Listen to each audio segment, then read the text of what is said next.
Time once again for Second Watch on the YouTube and podcast homes for BamaOnLine.com. Travis Reier, senior analyst for BOL. The Sunday after Alabama's 42-28 win over the LSU Tigers Saturday night at Bryant-Denny Stadium. A lot to get into as the Crimson Tide improves to 8-1 on the season and in sole possession of first place in the SEC West with two SEC games remaining, including a kind of weird road trip coming up to Kentucky. It seems like in most years in which Alabama has gone up to the Commonwealth, it has coincided with like the races at Keeneland, the racetrack there, horses running, things like that. Not going to have as much of that kind of a sense, I don't think, this time around, but Alabama looking to finalize its place in the 2023 SEC Championship as it heads up to the Bluegrass. But first, let's review Alabama LSU, and we'll get things going with the opening snap of the game from Saturday night. LSU wins the toss, defers to the second half, and so urgency on the offensive side of the ball, really for both these teams. LSU missing some key pieces defensively, haven't been very good throughout the season on the defensive side of the ball. Alabama offensively on the rise, or so it had seemed, especially in the second half of that win over Tennessee. So could the Crimson Tide sustain it? And as we get it going here, if you're a Kendrick Law fan on this first play, you like what you're getting because Kendrick's in the lineup, and not just in the lineup, but lined up in the backfield to go along with Jace McClellan and Jalen Milroe. It is 12 personnel, but it feels more like 22 because Kendrick has that size and skill set that could very well pass for a running back. So shotgun formation for Jalen Milroe on the opening snap. Got CJ Dupree inlined on the right side. Amari Nyblack flexed out to the left. And here's your opening snap. And it is a perimeter run. And already you're seeing the guards for Alabama involved, getting out in front and pulling on this run. Some scissors action as you had Law coming towards the field and McClellan running into the boundary. Not a significant play in terms of yardage, but what you will see coming up here in just a little bit is how Alabama set up Law to work the perimeter going the other way. So we'll get into that coming up in just a little bit. And why not go ahead and get started with some third downs while we're at it? Because that was very much a theme in this game. Alabama offensively, absolutely devastatingly effective on third downs. And as this play got going, CJ Dupree helped out with Caden Proctor on that left edge at that left tackle position before slipping down into the middle of the field. And you're going to see Milroe pretty quickly here turn to Dupree, who is open underneath. And he's going to take and turn and pick up a first down for the Crimson Tide out near the 40-yard line. So important to at least get some field position to your advantage if you're Alabama here. Even if you don't go down and score points on the opening drive, get your defense in a position where you can make Jaden Daniels and that LSU offense go the length of the field. So now a 3rd and 6 a little bit later in the possession. And you see down here with Harold Perkins working off the right edge of that LSU defense. Initially, Dupree gives him a little something before again getting out into the route. And you've got the back trailing Dupree. See right here? That's Roydell Williams. He's trying to get into that left flat, but it looks like LSU's got things pretty well covered up. Jalen initially wanted to work to the right, didn't have much there. Again, as we'll see it right here at the snap. There is Dupree, a little bit of a chip there on Perkins. And you see to the right side with Prentice and Bond working kind of a layered route concept. Wants to go there, kind of closed off that way. And by the time he comes back, there he squats in the pocket, and you're just not going to be able to make many throws. Could Caden Proctor have been better in pass pro? Probably. But this had the feel of a dead play from the outset. And so not able to get it back to Roydell. You got a couple of soft backers there, probably a combination of spy and check down duties there for those inside linebackers for LSU. And with that, The Crimson Tide is forced to punt the football. James Burnip does a good job of putting LSU on its own 15. And so here come the Tigers quickly. Jaden Daniels looking out to his left. And again, just doesn't require much room to break the pocket. And that's what you see right here. Deontay Lawson coming off an edge. Justin Aboigbe also working up the field. The narrowest of margins for Jaden Daniels to work with, and he still slips out. And as the game would move on, this kind of gain here, as Caleb Downs makes the stop after a 7-yard pickup, you'd think, hey, that's not bad because Daniels was going to really hit Alabama for some explosives with his legs. Now, right here, 1st and 10 for LSU. Bringing some numbers there in the pass rush kind of forces Daniels to get the ball out quickly, but some good coverage here from Malachi Moore working at that star position against Malik Neighbors. He's able to get the pass break up, despite, as you'll see right here, gets turned around a little bit, but in phase enough to be able to recover and get a hand in there and get the PBU for the veteran defensive back. So 2nd and 4 now for LSU out near its own 48-yard line. And now this was pretty important in the game, I thought, going into it. The quarterback running back dynamic for LSU.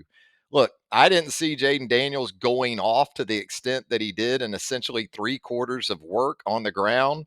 I thought that there would be a need for the running backs to contribute more to the LSU rushing attack than it actually required. But Josh Williams kind of illustrates right here that with these LSU backs, you have to bring your feet, you have to bring your legs to the tackle attempt as he runs through Jalen Key right there for a first down. Alabama's inside linebackers get caught up in the wash a little bit. Key comes up, tries to fit the gap, and Josh Williams running hard, picking up a first down. So now you get Mason Taylor for LSU in motion across the formation. And as you'll see, here comes Caleb Downs sinking to the field with Jalen Key and what looks like kind of a single high. But if you're thinking that Key from that position on the field at the top hash is going to be able to cover that over the top from Malachi Moore, well, you probably got a problem. As you see, once Caleb Downs is in there, you've essentially got Malik Neighbors hitting his head on the goalpost because Malachi is not going to run with him. And if Malachi is expecting help over the top, Jalen Key has no chance there. And it is an easy 6 for the LSU Tigers to take a 7-0 lead. Now, back to that kind of two-back look that we talked about on the opening snap for Alabama. There's Kendrick Law once again, this time with Jam Miller. Jam Miller on the football field early Saturday night for the Alabama offense. And what you're going to see here, watch the guards for Alabama. Watch the two offensive guards. Also watch these two inside linebackers on the ride of Milrow to Miller and how it influences them. And then that scissors concept comes into play with Kendrick Law into the top flat. See right there? The backers are influenced by Miller and Booker and also Roberts. And so easy throw and catch for Jalen Milrow out into the flat to Kendrick Law. And Kendrick Law with some twitch right here. I think Harold Perkins thought, I can handle this guy. He can't get the edge. He can't get the sideline. He might get out of bounds, but he's not going to get the sideline and get another 10 or 12 yards. But guess what? That's what happens for Kendrick Law. And again, love to see the easy touches to number 19. There's the action with the pullers, 52 and 77. You see those inside linebackers right here. And even though Harold Perkins is in more of a sky sort of coverage, he's not going to be able to keep Kendrick Law from getting to the outside and still finishing that play for an explosive. More of that two-back look. And this is going to be more of really just an inside zone. It's not going to have that sort of outside zone or counter feel to it. Instead, you're going to insert Kendrick Law into the blocking aspect of this. There you see Law. He's in there along with, that's Danny Lewis and Amari Nyblack, the tight ends there at the top of the screen. Kendrick gets a little bit of space, but boy, Penn is able to deliver, and you'll see it right here, a big shot. And we talk so much about targeting and how really, if you go through games, you can point to certain circumstances and say, well, is that targeting? I don't think this is targeting. I think this is a good football play. And as a result, you did get some helmet to helmet, but there wasn't launching. There wasn't the crown of the helmet really involved there, but just a big hit. So now you're playing 2nd and 6 for the Alabama offense at its own 44-yard line. And as you can see here at the snap, looks like Jaeden wants to keep Kendrick Law involved. Going to try to work that smoke screen to the top. You got a couple of tight ends blocking out on the perimeter, but you got a bit of a math problem up there too, because you've got 4 LSU defenders, 2 Alabama blockers, and they're kind of sitting on this as they're looking in at the quarterback. You've already got leverage that's being gained by the LSU edge up top against CJ Dupree. So you get some inside pressure on JC Latham, which isn't the worst thing, because if your intent is to work that quick game to the top, you don't mind that inside rusher coming inside. What bigger problem is if he goes outside and gets his hands or gets into the passing lane. But when Jaeden pulls the ball down, now it is a bit more of an issue because he's looking to go back to his left. And what he does well here is, and he does this a couple times in the game Saturday night, he maintains passer status for as long as he can to help set up runs for himself. Right here, you see him approaching the line of scrimmage, and he gives that little ball fake, and that holds Harold Perkins just enough to allow Jaeden, like a Law before him against Perkins, to get the edge. See it right here? There's that inside pressure, runs away from it. Also, look at Jermaine Burton going up the field there. Jermaine's running off coverage. Now, Jermaine's probably trying to get himself open for a deep ball.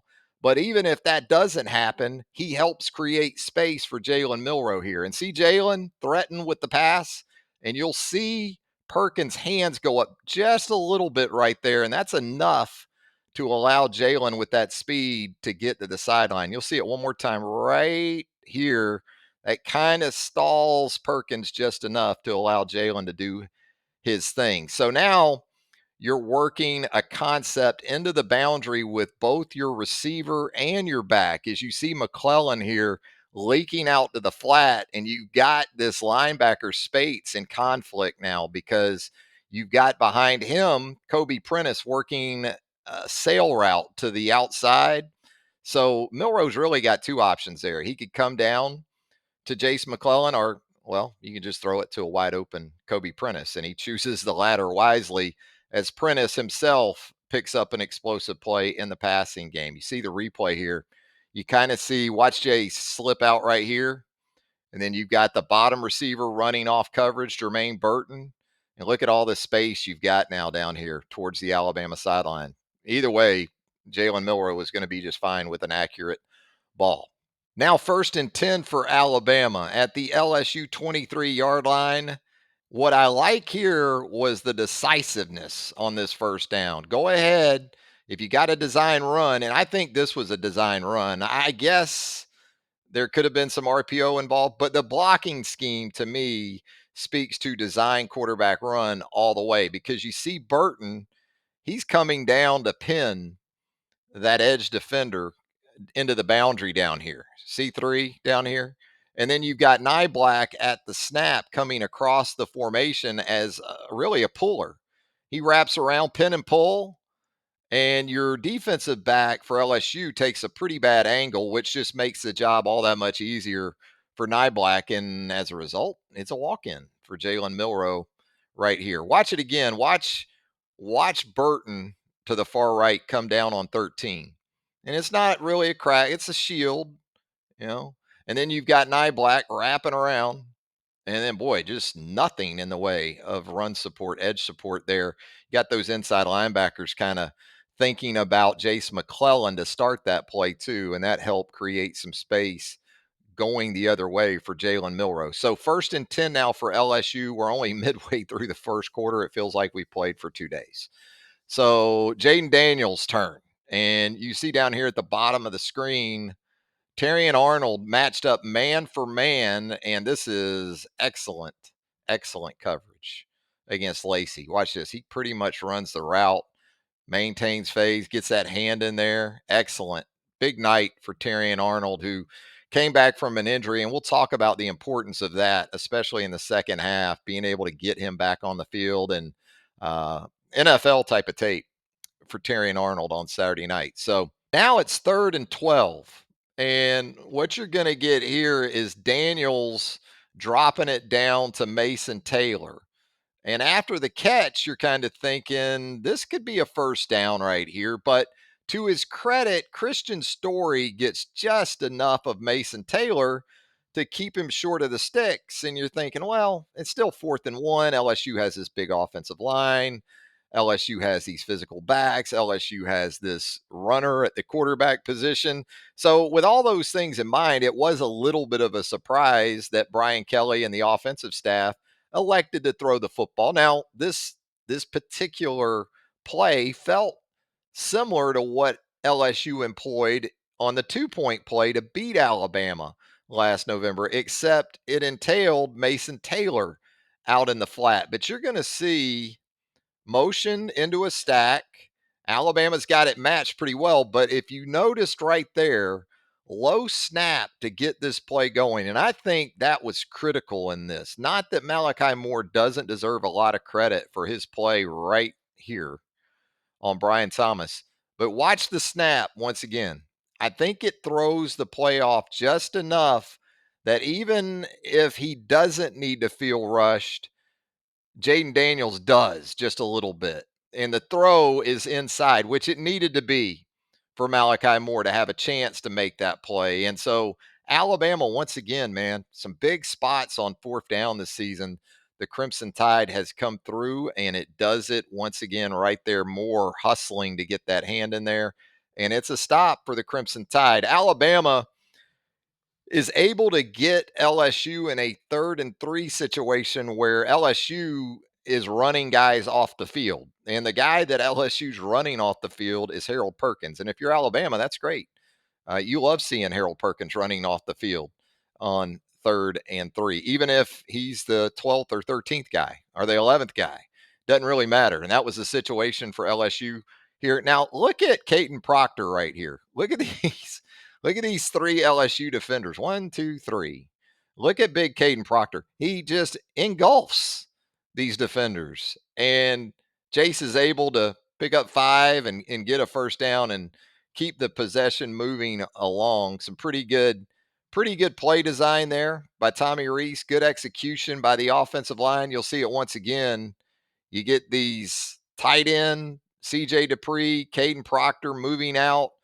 Jermaine Burton also involved in this, although Jermaine doesn't exactly bring the wood to anyone, but it's good play design, it's good tempo, and it's effective to convert yet another 3rd down for the Alabama offense. Now, you get into a little bit later in the possession, and here you got Isaiah Bond and Kobe Prentice working together to the right side of the formation. And even though this LSU corner has help in the middle of the field, Alabama has put those post routes to Bond and Prentice on tape enough that you got to think these opposing defensive backs are going to be hypersensitive to still getting beat to the inside. So that in and of itself helps guys like Bond and Prentice create space going back to the outside. Even if the DB wants to take away the outside, even if the technique, the concept, the scheme is to do that, it's going to be hard for guys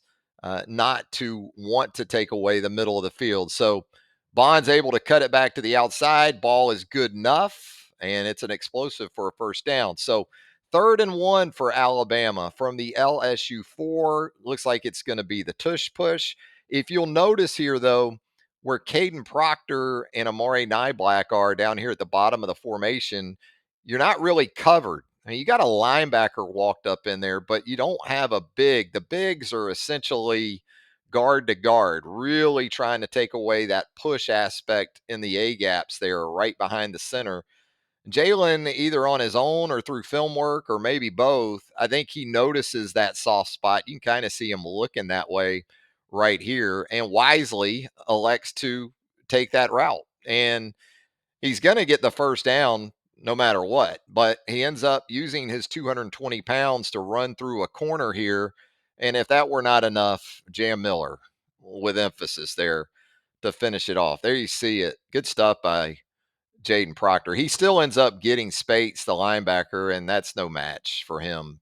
And you're able to get enough of a push from there to get Milroe into the end zone. And it's 14-7. And if you're Alabama, this is where you needed to be in the first half because you knew that LSU was getting the ball to start the third. But you also knew Jaden Daniels wasn't going to make life easier on you from this point forward. And this is another example where you feel like you're doing a lot of things right, even in the pass rush.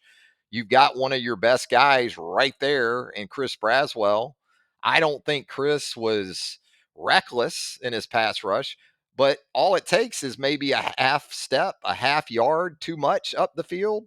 And that's all the room this guy needs. And he's stronger than you think, too. We'll see on his touchdown run coming up here in just a little bit. He runs through tackle attempts by inside linebackers. So he's tough to get on the ground, and he shows that once again as he breaks free. And as you notice right here, watch the inside linebackers. The back releases out to the left. That occupies Tresman Marshall. You got Deontay Lawson in a deeper coverage, taking away that intermediate route, but he's also flowing to the other side. Daniels knows this. And so out the right side he goes, and you'll see Deontay make a hustling play. And something you saw in that particular play that you didn't see from the outset was that it looked like Deontay had a strap already on that left hamstring. I'm not convinced, even before the ankle injury that he's going to sustain here in just a little bit, that he wasn't already hobbled in some form or fashion. You'll see it right there. Watch Deontay on that left leg. See that left leg? It looks like one of the hamstring apparatuses. And right there, he even gets his left ankle kind of turned on him there. So a little bit later, it's 3rd and 10 for the Tigers from the Alabama 25. I like this pressure for Alabama. It's a 5-man pressure. In retrospect, or really even during the game, I thought Alabama might go with more of this after this because this is about as good as it gets against a quarterback like Jaden Daniels. Your edge guys are maintaining integrity as far as the edges, and then you work a little bit of a game on the inside, but your guys stay tight. They don't get loose. They don't get sloppy in how they go about it with Jamarian Latham and Justin Aboigbe and also Deontay Lawson in there. And then you get the door slammed on Jaden Daniels with Aboigbe and Lawson. That's the way you would love to do it every single time. If only Jaden Daniels would let you. Pretty good coverage behind this, too, when you watch it on the back end. Guys running in man coverage in good shape. You've got to check down here to the right in Logan Diggs, but you're going to see the safety. I think that's Caleb Downs come up in good shape. And then your two guys in the middle there take care of Jaden Daniels. Forced field goal there that LSU would miss. So best case scenario in a lot of ways for Alabama. There's a Boydby and Lawson once again to end that possession, that threat for the LSU Tigers. So Alabama with the football up 14-7, 9:52 left in the second quarter. It is 3rd and 8. Boy, we talk about a lot of third downs on this one, don't we? Not just third down conversions either, explosive plays on third downs. And as you watch this one, you'll see Jace McClellan in here. He's in here helping out against this inside linebacker in pass protection. And as things start to break down, you'll see Jermaine Burton to the top of the screen. He's working an in breaking route. It looks like Amari Nyblack wants to cross right here, but he gets held up. He can't really get through the traffic. But you'll see McClellan, he just sort of releases and makes himself available. Gets into the line of vision of Jalen, who does a good job of either keeping his eyes up or sometimes he drops his eyes, he gets them back up. But he finds Jace McClellan regardless here, and it's a catch and run. Jace has had a couple of these now against LSU. He had the 65-yarder in Baton Rouge last year. There's another one for Jace in 2023 against the Tigers. Watch it one more time. LSU, pretty good shape in the pass rush right here, or at least Jalen's sensing it, and he starts to slide out to his left. Unfortunately, most of what he's got working is down here to the bottom of the field, especially after Nyblack gets held up. He's not in a position to be able to make a throw to Burton on the in breaking route. But again, Jason McClellan keeps playing. It's easy to kind of stand around and watch sometimes, but McClellan keeps himself in the play. Not the prettiest pass Jalen Milroy will throw this season, but looks pretty good on the stat sheet for Jace McClellan. So 1st and 10 for Alabama now. And, this is where you can really assert yourself, or you can kind of quell your own momentum. And one of the pet peeves I have from this game, maybe some other games too, look at the play clock. And really, you're coming off the explosive play to Jace. I know it's a sudden change type situation based on field position, but trying to get the checks in, trying to get the play you want.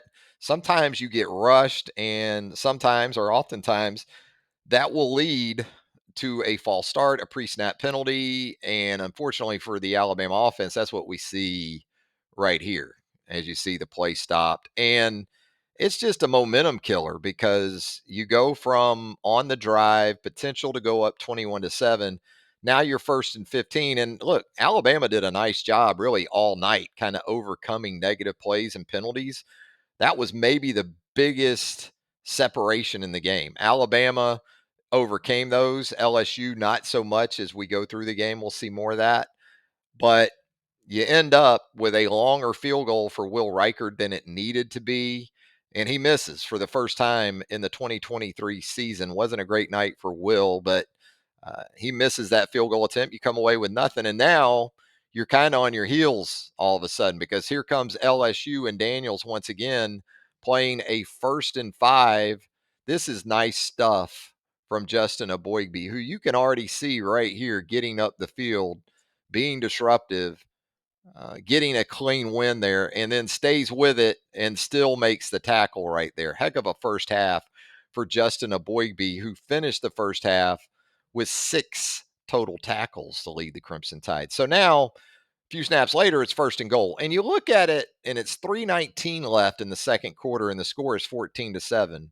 And even for these two offenses, you're thinking, there's no way there's 3 more touchdowns in this half. But oh, wait, there absolutely are 3 more, as we'll see right here. And this is John Emery, the running back, motioning out wide to the right side of the formation. And you'll see some confusion here between Trez Marshall and Deontay Lawson, who is lined up outside in this look, kind of a bear look. Now, Downs goes out there with Emery, which doesn't leave Alabama shorthanded in terms of gap coverage, but it does leave Alabama less athletic, and those type of things in space, which is what this is all about right here. When LSU goes historically empty, especially in the red zone, even with Joe Burrow, guys like that, they're looking to run the quarterback. It seems like regardless of coaching staffs or whatever, and it's not foreign to a lot of offenses, if we're being honest. Ole Miss has done it. We've seen Arkansas does it. Tennessee does it. These quarterbacks these days, you're looking to utilize them, especially in the red zone, as that additional run threat. And that's what you're going to see here.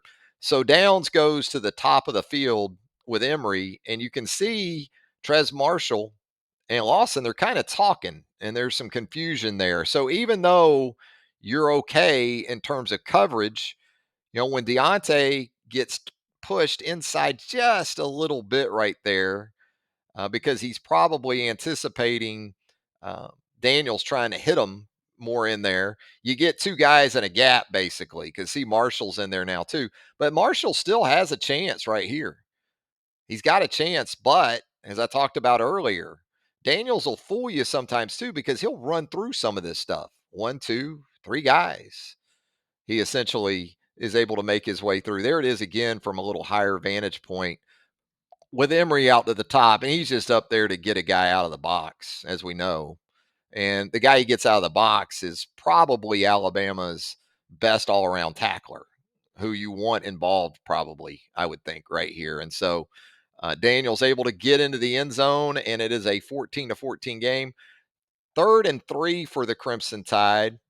and you're going to get Jam Miller with that speed out here on the rail. You're going to run him on the rail out here to the wide side of the field. You'll see Harold Perkins kind of sees it. Now he's trying to run and get in coverage. This is a great ball from Jaeden. Look at that. Really nice. Worried about Jam hanging on there for a second, but he finishes the catch, and now it's going to be a big pickup. Give Perkins credit. Dude can run, and he doesn't mind bringing some effort. But as you can see here, you get these linebackers influenced, and then you run off coverage with the wide receiver right down the hash mark right there. I think that's probably Isaiah Bond, and you got to be aware of that because, again, the tape tells you he'll hit you over the top of that. But you get Miller running out into the flat on the rail, and it is a big play for the Alabama offense. 128 left in the first half. Another third and long for Alabama as Jalen is got Jace McClellan in the game with him. Here comes a four-man pass rush. Not bad protection, but Jalen is very, very decisive this time. He could throw it check down to CJ Dupree, but when you think about it on 3rd and 11, if you throw that ball to Dupree there, is he going to pick up 8 more yards after the catch? Maybe. Or there could be Jace McClellan working out here to the flat you could try that with, but Jalen says, I'm going to go get it right here. And that he does. Good job, too, by CJ Dupree there of transitioning from receiver to blocker and helping his quarterback out. Jalen easily picks it up. Here you can see it again. Jace out in the right flat, don't really have that sail route to the right to Jermaine Burton with that corner sinking there. See that? And then Dupree, though, with the transition to blocker, that helps. And Milroe's able to keep the drive alive. Another 1st and 10 for Alabama from the LSU 22-yard line. Jalen's going to step up one more time. Pretty good job by the tackles. Look at Caden Proctor. Look at J.C. Latham against Mason Smith. Look at the interior. In good shape. You've also got Jace once again here in check down mode. Might as well be the Maytag man, right? And look, it's an overthrow for what could have been or should have been an easy touchdown from Milroe to Isaiah Bond. But there's still reasons to be encouraged by the sequence because you get Jalen moving up into the pocket. You get Jalen keeping his eyes up the field. You get Jalen properly diagnosing his open receiver, just doesn't execute the throw. Yeah, it's a tough one. This guy, I think, pretty much sums up fan of the week right here. I think this guy pretty much sums up the feelings of Alabama fans at that point. You'll watch it again. Protection, not bad. Jalen's going to go ahead and run up into the pocket. Look at Jace, the room he's got to work with, but keeps his eyes up the field and just needs to make a better throw. He's got what he wants right there, but he just misses Bond. And that brings up a 3rd and 9. And this is interesting because I think some of what Jalen did on the overthrow to Isaiah Bond helped him as a runner on this particular play, as we'll run it here. But this time you'll see Jace, a little bit of a chip on Perkins, not much. Perkins able to get into pretty good shape there in the pass rush and flush Jalen up into the pocket. And as he moves out here now, it's similar to what we just saw with the overthrow to Bond. And the corner knows that. And so Jalen staying in passer mode, or at least giving off the perception of still being in passer mode, makes that corner stay out there. And good on, we talk about receivers and backs creating space in the run game too. This is an example of it. Good job by Jace staying out there, right? He could come inside and try to make a block, but if he does that, he's bringing an extra defender with him to the play. By staying wide, it helps keep that lane in a position where Jalen can do exactly that. And this linebacker 30 Penn, you can see him as soon as those two crossers come there and he and Spates sink in there, especially Penn. Now he's not going to win this. This is too much green. That's too much green right there with the way that guy can run. And it's another rushing touchdown for Jalen Milroe. Speaking of rushers, 3rd and 9 for LSU. 33 seconds left in the first half. If you're an Alabama fan, you're thinking, man, we've got 3 timeouts. Hey, we get a stop here. We get an incompletion or a sack or just keep them short of the sticks. Maybe Nick will go really crazy and come after the punt. Or if they do punt, LSU punts, we'll have some timeouts. Maybe we'll try to make something happen, especially with LSU having the football to start the third quarter. None of that came to fruition for Alabama fans because Daniels does what Daniels does. Right here, Dallas Turner obviously really wants to get after him. But when you come on that speed rush, if you get a little too far up the field, this is the opportunity it creates for Daniels. And once again, Deontay in chase mode. Christian Story in the game now. He's in good coverage. He's in good coverage. The problem is Daniels is running right behind him. Good hustle by Trey Amos to make the tackle here. As you can see, just a little bit up the field. And now Daniels is gone. And here you see Story. You got to have some communication here. It's hard, though, when you're playing full speed to put off an alert that, look, you got a guy right behind you with the football. And here comes Amos to clean it up. So now you're in hang on mode. You went from potentially thinking about, hey, Alabama might add a score here in the last 30 seconds to, if you're the Alabama defense, this cannot be more than a field goal that you give up in this situation. But it turns out to be 6. Crimson Tide safeties too deep, thinking keep everything in front of you, make them make this throw, and just make the tackle. And I'm not sure, in this situation that you're gonna make the tackle and get out of the half having given up nothing. Probably still gonna give up a field goal in this spot, but you're not gonna give up 6. Christian Story goes for the pass breakup, which is no man's land down here. There you see the coverage. Just keep it in front. Don't give it up behind us. Make the tackle. Yeah. And still, Caleb Downs has a chance, but these LSU receivers, they're not little guys. They're pretty big receivers.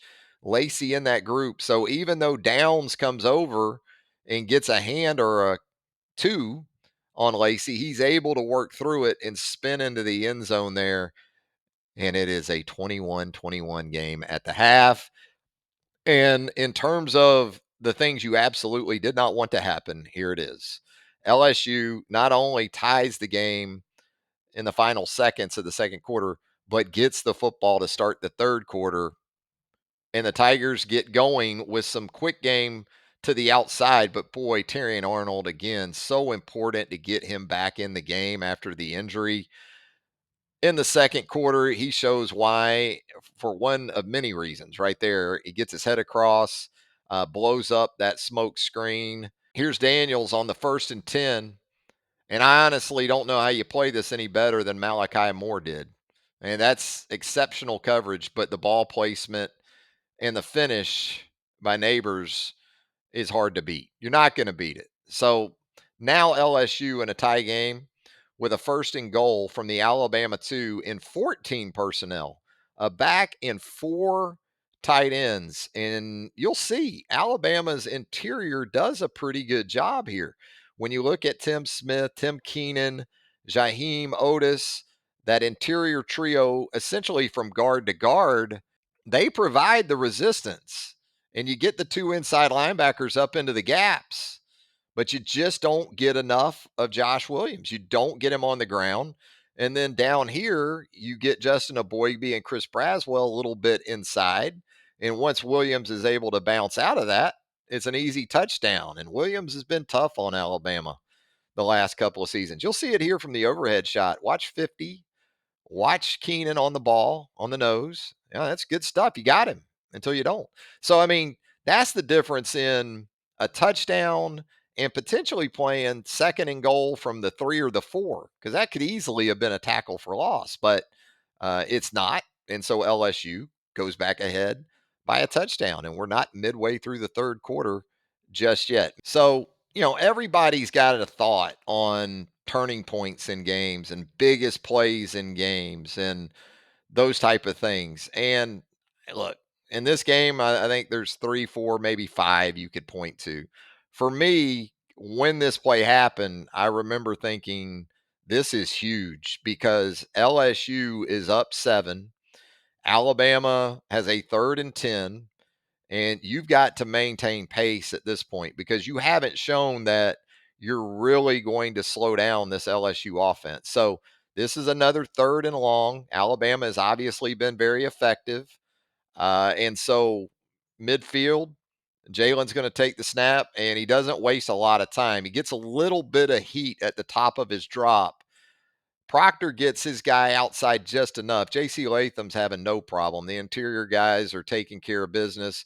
Once again, you got a tight end underneath right here and Amari Nyblack, but for the most part in this game, whether it was Nyblack, whether it was C.J. Dupree, these guys were more of personal protector types for Jalen on these kind of runs. And this was huge, man, because again, you get the ball back to LSU already down 7, and it starts getting late early if the Tigers get a double-digit lead, and Milroe comes up big one more time. So 1st and 10 now for Alabama, and then there are plays too that feel like they damage the psyche, maybe a little bit of an opponent, and that one had the feel of that too, because what you're going to see next is a couple of liver punches from Roydell Williams, split zone action using Isaiah Bond and some pre-snap motion for some eye candy for those linebackers of LSU. But really, you're just giving it to Roydell and letting the interior of your offensive line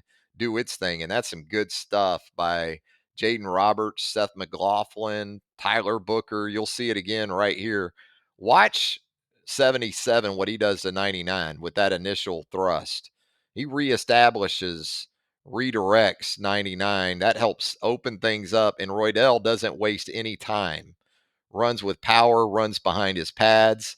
It's a nice first down pickup, and Alabama's going to stick with it. This time from 12 personnel. There you see C.J. Dupree, Robbie Oots flip from one side of the formation to the other. Going to stay with it. Why not? Give it to Roydell. And again, look at Jaeden Roberts on 99. Look what he's already done here. Was that 2 yards, 2 full yards? Roydell still a yard away from the line of scrimmage. Roydell hits it. And there you go. Finishes with authority. And watch Jaeden Roberts again, man. Watch this initial. Yeah. He gets him going the other way. And then Jaeden Roberts, man, he loves to look for work. He's always around the piles at the end of plays, if you've noticed. So, again, if it's not broke, don't fix it. More split zone. Roydell, big hole off the right side. Jaeden Roberts, one more time, doing work. Nice seal block by Seth McLaughlin there. J.C. Latham doing his job. Harold Perkins comes up into the hole, but this looks a little bit like a business decision tackle attempt. Goes after Roydell's ankles. That's not going to work. And there goes Roydell into the end zone. You watch it once again. Latham gets highlighted, but really good work by the right side in general. As you can see, Jaeden walling off, Seth walling off, and then Roydell keeps his feet clean right here. See how he gets them off the ground, stays on balance.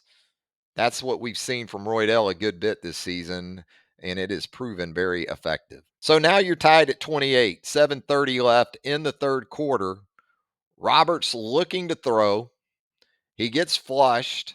It's another hustling effort by Justin Eboigbe, but he loses leverage in the process. And right there is where you could see Deontay Lawson have that ankle issue that he had that really caused him problems and forced him to the sideline there.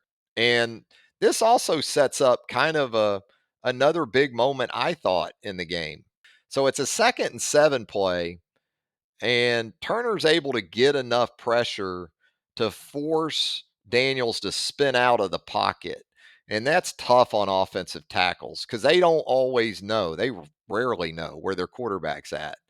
So the change of direction from Turner is symptomatic of holds that you'll see on offensive tackles. And that's what happened to Will Campbell there. But Turner does a good job of staying with it too.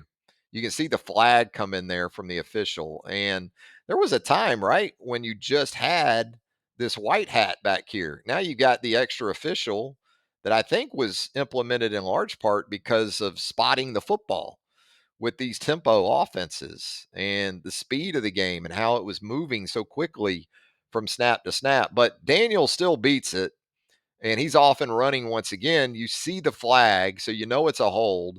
The only thing you're worried about here at the end of the play is Malachi, and he's a veteran. He's mature enough not to go all in on the shot on the sideline. There you see it once again. The grab on Dallas Turner, and there goes Jaden Daniels. So that's big because that puts LSU behind the sticks. Alabama ends up getting the football back, 1st and 10 at its own 32-yard line. Jalen going to throw the hitch to the wide side of the field to Jermaine Burton. And this is some good stuff from 3 because he starts working back to the football instead of squatting, which helps not only his quarterback, but also helps him put the defense in a tough spot because now he's coming at the defense. He's able to dictate more after the catch.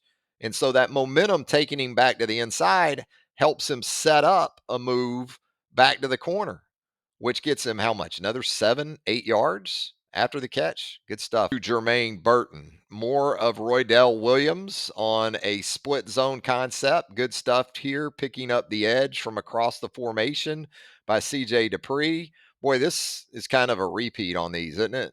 When you see the numbers on this of 56 and 77, and you see the face of JC Latham, that typically means there's a crease right there.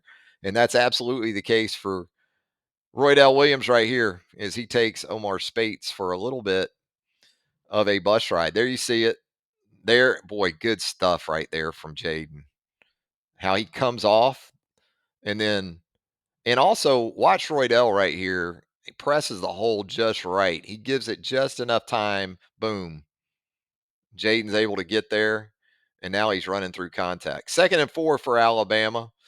Here is another one of those hitches to the outside, and like Jermaine Burton, Isaiah Bond does a nice job. That little bit of a comeback, that step or two back to the ball. This stuff we didn't see from Alabama's receivers last year, to be quite frank with you. And also give Holman Wiggins some credit at this point, right? Because there's no argument that these guys have absolutely improved this year. There you go. Isaiah Bond coming back to the ball, secures the catch, and that helps him set himself up for some nice yards after the reception. 2nd and 5 here.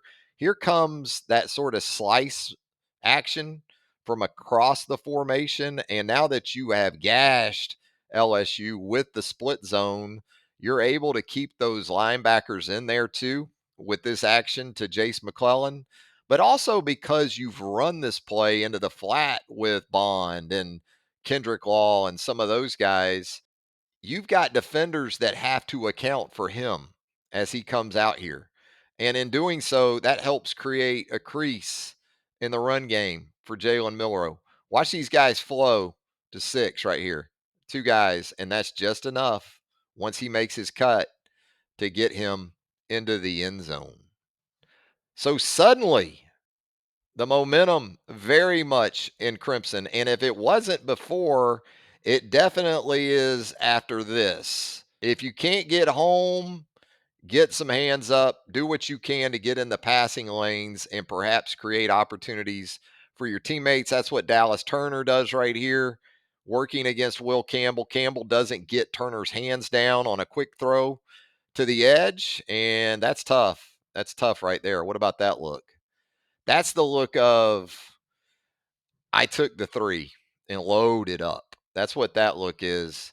And that look is, yeah, he did. And I've seen him do it before. Interception for Terrion Arnold. And we talked about it earlier, how important it was getting Arnold back on the field. And really for, again, a couple of reasons. But as much as anything, with Arnold able to go, when Alabama was in its nickel without Jalen Key because of his injury, you were able to play Malachi Moore and Downs at safety with Terrion Arnold at the star and your corners with Trey Amos and Kool-Aid McKinstry because you feel pretty good you feel fine, I think, with Trey Amos at corner. And so if that can be your five, now dime, it gets a little more complicated, without Jalen Key. And I'd say maybe to an extent, even with Jalen Key, the back end of that 6-man secondary, it starts to taper a little bit.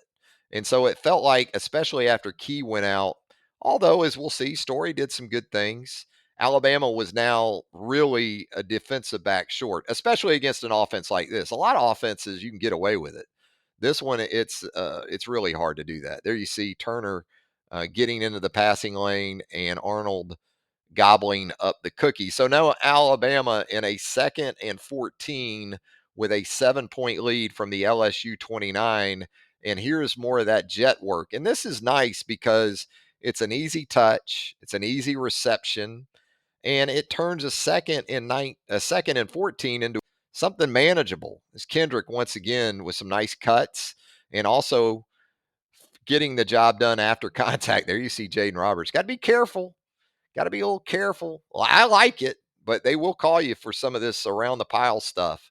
But 77, man, he's always looking for work, even 10, 15 yards downfield. So Law picks up 9, puts Alabama in a 3rd and 5. Milroe going to roll to his right pretty quickly here. LSU looks like they've got things covered up pretty well out there in that right flat. And it's Harold Perkins and Jalen Milroe, 2 fours, 1-on-1. And you're going to get the very rare double horse collar. I mean, you usually see the front or the back, but it's not often you get guys grabbing both. And that's the call there on Harold Perkins. That's a big moment, too. And that keeps that Alabama possession rolling. And Alabama just going to keep working that interior run game at this point. You bring around Robbie Oots. You bring around Tyler Booker from the left side. Both of those guys do their job. Booker's on his guy. Good stuff from JC once again. Here comes Oots leading the way through the hole. And right here, you worry a little bit because here comes Spates from behind for LSU. Look at that right hand. You know what's coming. He's going for the football. And if you're an Alabama fan, you've seen some big fumbles at that end of Bryant-Denny Stadium. Some have gone okay for Alabama. 2005 Tennessee comes to mind. Some have gone not so well for Alabama. 2010 Auburn comes to mind. But McClellan, as he has done throughout the season, is able to secure the football. Here it is again.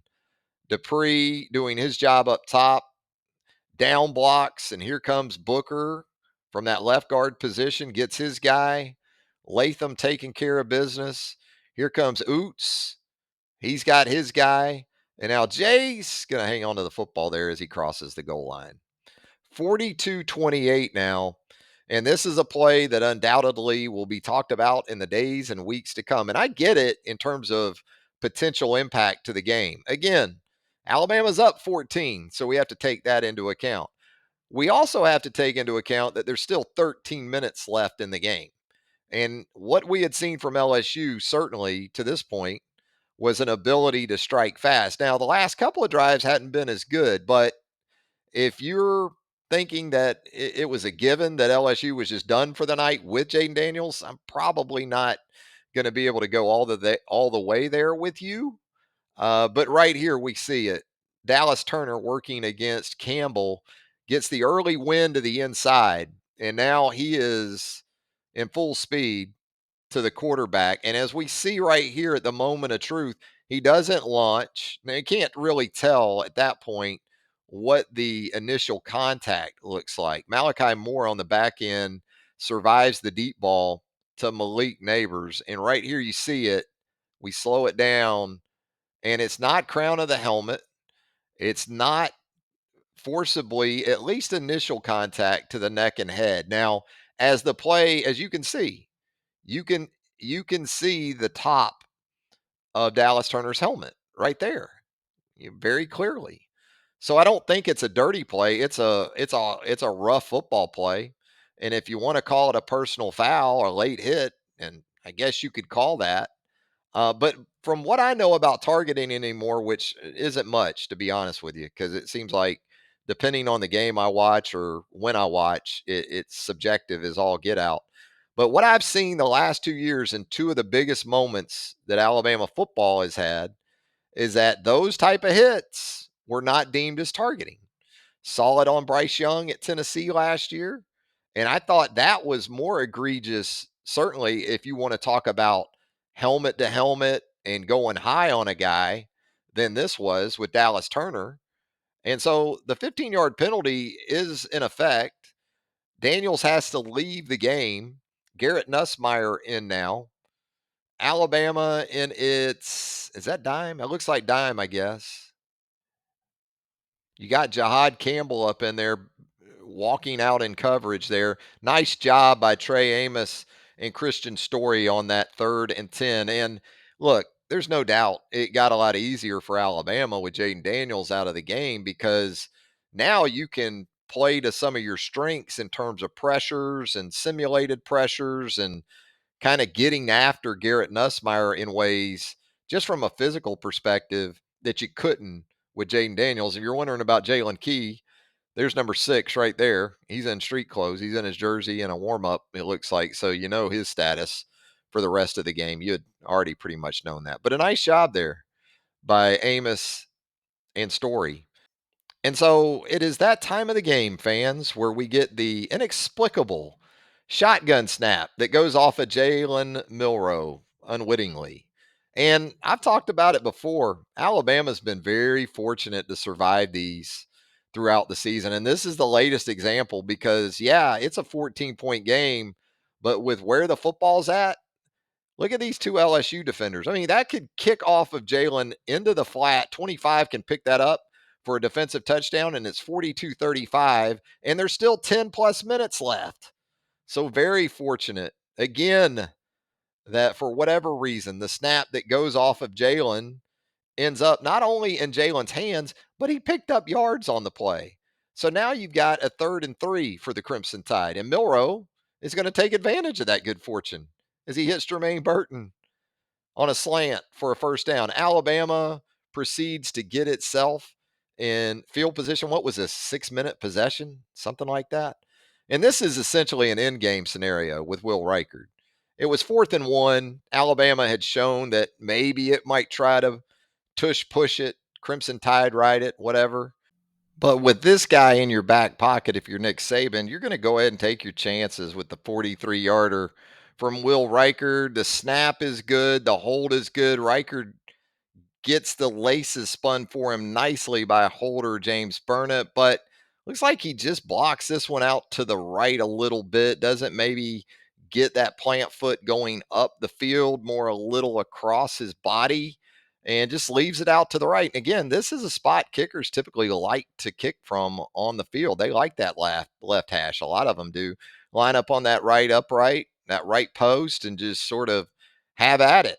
If you pull it a little bit, you're still going to be all right in terms of accuracy, maybe a little draw on it. That's fine too. But Will, one of the very rare occasions, just doesn't get the ball between the uprights, and he's not very happy about that. So Alabama back on defense here, working against Garrett Nussmeier. Nice pass breakup. Got to be some individual honors coming for Terrion Arnold, I would think, this week. What about you? And then right here, I think that Nussmeier's probably thinking he's going to get pressure, like 5 or 6 guys. It ends up being just a 4-man rush, which he takes the underneath sort of hot route to Neighbors, which is fine for Alabama because they got 2 guys right there with Turner dropping and Trez Marshall as well. So that's going to do it for the latest edition of Second Watch right here on the YouTube and podcast homes for BamaOnLine.com. Hang out with us at BamaOnLine.com, continuing coverage of all things Crimson Tide. We got men's basketball. We got hoops cranking up, men's, women's basketball cranking up for the Crimson Tide. And of course, trip to Kentucky. There'll be no shortage of talk about this LSU game, the Dallas Turner situation. One more thing on that with Dallas Turner. If he had been called for targeting, it would have been big for this week too, because he would have been out for a half of the Kentucky game and going against the Wildcats up there. So it'll be good to have him available for 4 quarters this week. We're always available to you at BamaOnline.com. Our our YouTube home we're very proud of. We hope you've subscribed to that as well. So, Travis Reier, once again, thanking you for joining us right here on the YouTube and podcast homes for BamaOnLine.com. And until next time, so long, everybody.